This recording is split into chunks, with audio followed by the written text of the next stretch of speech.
Assalamualaikum warahmatullahi wabarakatuh. Alhamdulillahirrahmanirrahim. Pada kesempatan kali ini saya masih bisa diberi kesempatan berkumpul bertemu dengan kalian, itu dalam rangka MPLS masa pengenalan lingkungan sekolah. Baiklah anak-anak, saya ucapkan selamat datang, selamat bergabung di SMA Negeri 1 Jenangan tercinta ini, khususnya untuk siswa-siswi baru SMA Negeri 1 Jenangan. Semoga kalian semua bisa mengembangkan, bisa menambah wawasan ilmu pengetahuan yang lebih luas.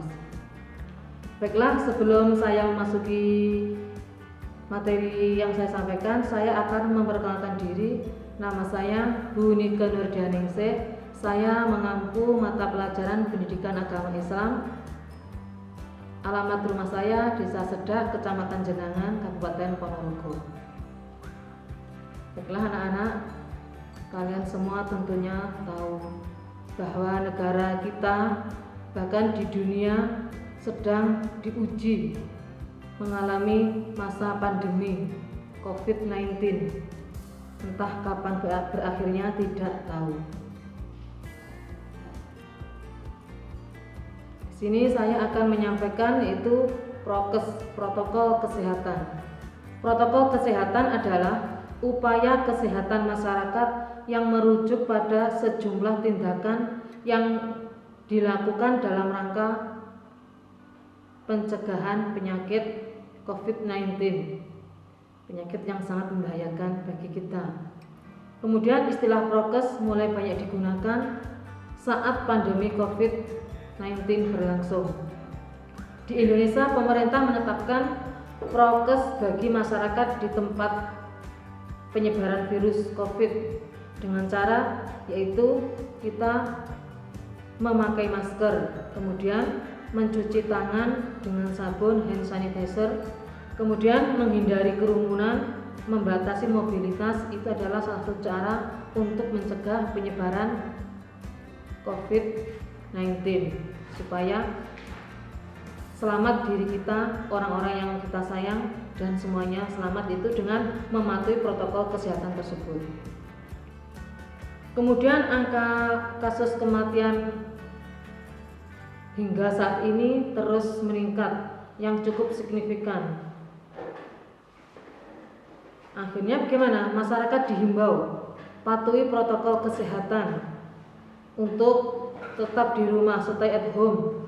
Jangan terlalu banyak sering keluar yang tidak ada manfaatnya. Supaya apa? Supaya kita selamat. Terus insya Allah kalau kita mematuhi protokol kesehatan tersebut, di jiwa kita juga akan sehat. Adapun tempat-tempat umum yang harus diterapkan prokes yaitu yang pertama itu pasar, di mana pasar adalah tempat berkerumunnya massa. Kemudian mal, pusat perbelanjaan, kemudian hotel, tempat olahraga. Terus yang terakhir itu tempat wisata. Tempat wisata itu sangat rawan sekali karena berbagai macam manusia dari penjuru manapun menuju tempat wisata berkerumun di sana. Kemudian penerapan prokes menjadi kunci penting di dalam pencegahan penyebaran COVID-19, yaitu dengan mematuhi protokol kesehatan.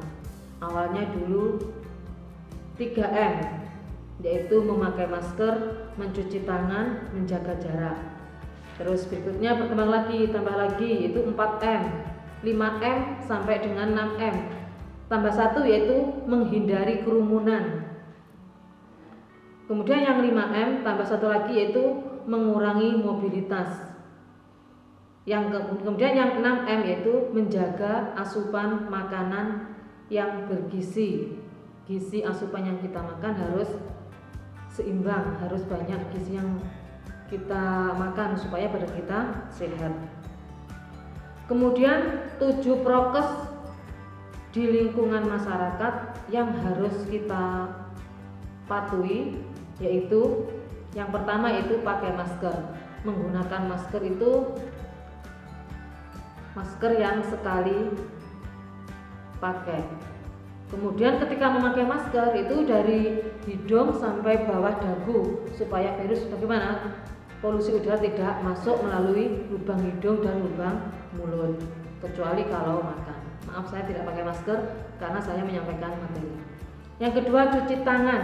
Cuci tangan yaitu dengan air mengalir dengan hand sanitizer supaya virusnya bisa hanyut keturun. Kemudian yang ketiga yaitu hindari kerumunan massa. Itu sangat dilarang karena kita dekat-dekatan itu juga menghindari kerumunan massa harus kita hindari. Yang keempat itu hindari sentuhan wajah. Kalau merasa tangannya itu masih kotor atau habis salaman dengan orang lain, bagaimana? Kita harus cuci tangan dulu baru kita melakukan yang lain, misalkan makan atau minum. Yang penting pastikan tangan kita bersih. Kemudian yang kelima yaitu tingkatkan daya tahan tubuh. Daya tahan tubuh harus kuat. Dengan cara bagaimana? Kalau di pagi hari kita melaksanakan olahraga, jalan kaki, naik sepeda atau jogging. Kalau saya sendiri, olahraga saya itu ya naik sepeda mulai dari jam 10 sampai jam 11. Karena udara matahari pagi itu bagusnya itu ya jam 10 sampai jam 11. Tapi harus bagaimana? Menggunakan pelindung tubuh yang kita siapkan, misalkan dengan memakai baju lengan panjang supaya terhindar dari sengatan sinar matahari. Kemudian makan makanan yang sehat dan bergizi, buah-buahan dan sayur. Kalau vitamin C yang saya konsumsi itu dari jeruk nipis dengan madu. Perasan jeruk nipis ditambah air hangat ditambah madu itu sangat tinggi vitamin C-nya. Insya Allah kalau kita mengkonsumsi vitamin C dari buah jeruk itu tidak ada bahan kimianya, kecuali kalau mereka yang mempunyai riwayat sakit mah ya jangan dilakukan itu, karena itu nanti malah mengganggu kesehatan penyakit mahnya tersebut. Kemudian istirahat yang cukup, yaitu tidur 7-8 jam pada waktu malam hari. Terutama seusia saya ini harus memperbanyak perbanyaklah istirahat yang cukup, itu tidurnya kurang lebih berapa? 7-8 jam. Kalau nggak bisa segitu ya 6 jam sudah bisa cukup. Kemudian jaga kesehatan.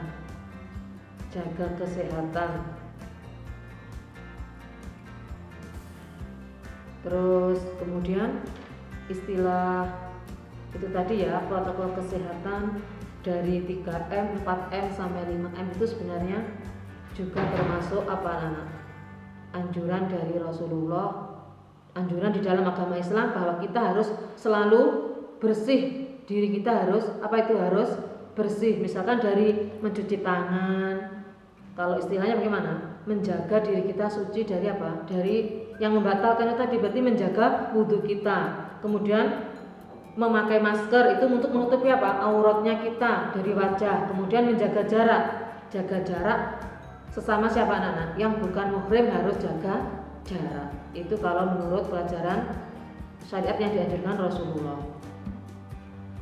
Bahkan ada orang Jawa mengatakan istilah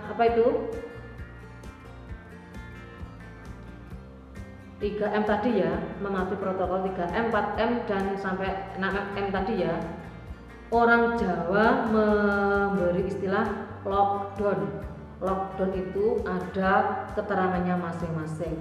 L, lungguh nang omah. Betul atau tidak anak-anak? Betul, stay at home, di rumah saja biar aman. O, ora usah keluyuran nang omah wae. Yang C, cukup menengahi, tidak usah banyak bergerak kemana-mana. Istilahnya kalau kita bagaimana? Istighfar, berzikir di rumah. K, kumpul ambek keluarga. Lebih baik kita berkumpul dengan keluarga kita, jangan berkumpul dengan orang lain, kecuali kalau tidak ada kegiatan yang betul-betul memungkinkan untuk kumpul dengan orang lain. Don, D, di PP awake. Betul kan? DD istilahnya. O, olahraga sing cukup. Itu tadi dari naik sepeda, jogging, jalan kaki. Lebih aman kalau jalan kaki kalau seusia saya. Karena untuk menghindari apa? Cedera atau mungkin luka yang lain. W, wijik sing resik. Itu tadi mencuci tangan dengan air bersih, air yang mengalir. Kemudian yang N, donga sing akeh, berdoa yang banyak. Kita harus banyak berdoa. Ya Allah, berilah kesehatan, berilah kesabaran bagi saya dalam menghadapi cobaan seperti ini. Misalkan ada teman kamu yang sedang sakit, kita harus mendoakan, kita harus mengucapkan. Kalau ada yang mendoakan, kita mengucapkan apa? Amin. Insya Allah doa kita akan terkabulkan. Mendoakan temannya yang sakit, berdoa yang banyak, dan berdoa, ya Allah, semoga wabah pandemi ini segera berakhir sehingga semuanya bisa berjalan dengan normal. Karena dengan adanya wabah pandemi seperti ini, banyak pihak yang dirugikan, terutama pihak, ya semuanya banyak yang dirugikan.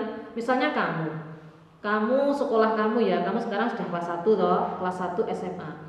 Kamu mulai daring kelas 2 bulan Maret, tanggal 16 Maret itu mulai daring. Itu kamu kelas 2 SMP. Yang kelas 3 kamu daring semuanya sampai saat ini. Dan insya Allah mau gimana lagi ya, untuk tahun ajaran baru ini belum bisa 100% tatap muka, masih 50%. Jadi sistemnya nanti ya, masuknya jam 7 sampai jam 11 atau mungkin diacak, hari ini masuk, besok tidak, kemudian masuk lagi dan seterusnya. Demikianlah tadi anak-anak materi MPLS yang saya sampaikan hari ini, semoga bisa bermanfaat untuk kalian semua. Wassalamualaikum warahmatullahi wabarakatuh.